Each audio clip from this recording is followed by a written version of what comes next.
Gürcistandan gəlib Azərbaycanın maqnit adamı daha bir rekorda imza atıb. Bu haqda bizim maqnetik cazibeye malik olan hər halda öz materiallarında bundan istifadə edir. Natiq Nailoğlu xüsusi müxbirimiz xəbər verəcək. Sabahınız xeyir. Qamarcıba, Sakartvelo. Hazırda Dumanist rayonunun Yırğançay kəndində yaşayan 42 yaşlı İsmail Kasımov bədənindəki maqnit sahəsi və bioenerjisi ilə insanlardan fərqlənir. O, maqnit sahəsinin köməkliyi ilə 150 kiloqrama qədər ağırlığı olan dəmir parçalarını dərsi üzərində saxlamağı bacarır. İsmail Kasımov bu qeyri-adi bacarığını çəkiliş qrupumuza ilk olaraq bədəninə dəmir qaşıq düzdürməklə sübut eləməyə çalışdı. Mən bir, belə deyək, təcrübədən keçirdim.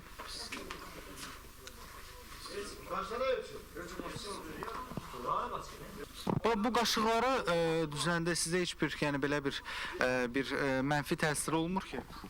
Yox, mən əksinə bu işi mən eləməyəndə 2 gün, 3 gün tez ağrıyıram. Bunu həyata keçirəndə mən yaxşı olurum. Hər birində 3 dəmir qaşıq olan 21 bağlamanı bədəninə düzdürən İsmail ümumilikdə 63 qaşığı dərisi üzərində saxlaya bildi. Qeyd edeyim ki, bu sahədə vurulan ən sonuncu rekord 52 dəmir qaşıqlı oldu. Bu rekordu isə elə Gürcüstanda yaşayan Azərbaycanlı Etibar Budağov həyata keçirib. O vurduğu rekordla Guinnessin 2014-cü il buraxılışına adını yazdıra bilib. İsmail Kasımov isə bədənindəki maqnit sahəsinin gücünü başqa bir üsulla da göstərdi. Risk eləyib, burada, yəni bax, bunun üzərində otura bilərəm, eləmi? 100%. 100%. Yəni heç bir təhlükə gözləmir. Yox, söhbət yox. Sığorta alırsan da? 100%. Yəni sığorta alır, 80 kiloqram ağırlığında bir insan oturacaq bunun üstündə və İsmail da bədəni ilə, belə deyək ki, bunu qaldıracaq və təbii ki, eyni zamanda 80 kiloqram ağırlığında olan mən də bax, onunla birlikdə qalxacam.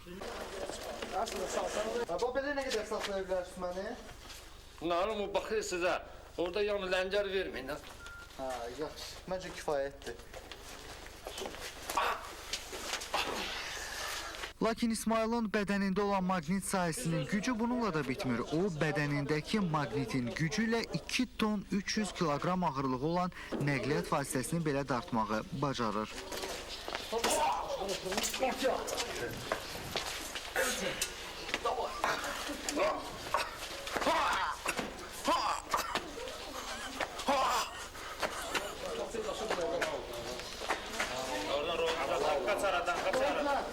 Şimdi bir adam oturduğunda yelenecek. Otur sen şimdi otur. Belə fərqli olduğunu isə İsmail Kasımov bir neçə ay əvvəl təsadüf nəticəsində aşkar eləyib. Bir gün belə uzanmışdım, bir dənə də öz mobilni telefonum baxdım, mən ayağa qalxanda mənlə barabar elə bir qalxan kimi elədi. Hiss elədim ki, məndə deyəsən nəsə də yapışmaq oldu. Ondan sonra getdim, qaşıqları gətdim, belə yoxladım, baxdım 50 dənə, elə birinci dəfəyə durdu. Onunla hiss elədim, dedim ki, məndə bioenerji var. Təsadüf nəticəsində öyrəndiyi fərqliliyi ilə indi İsmail özünü bütün dünyaya tanıtmaq istəyir. O, tonlarla ağırlığı olan sərnişin təyyarəsini bədənindəki maqnitin gücündən istifadə edərək dartmağa hazırlaşdığını bildirdi.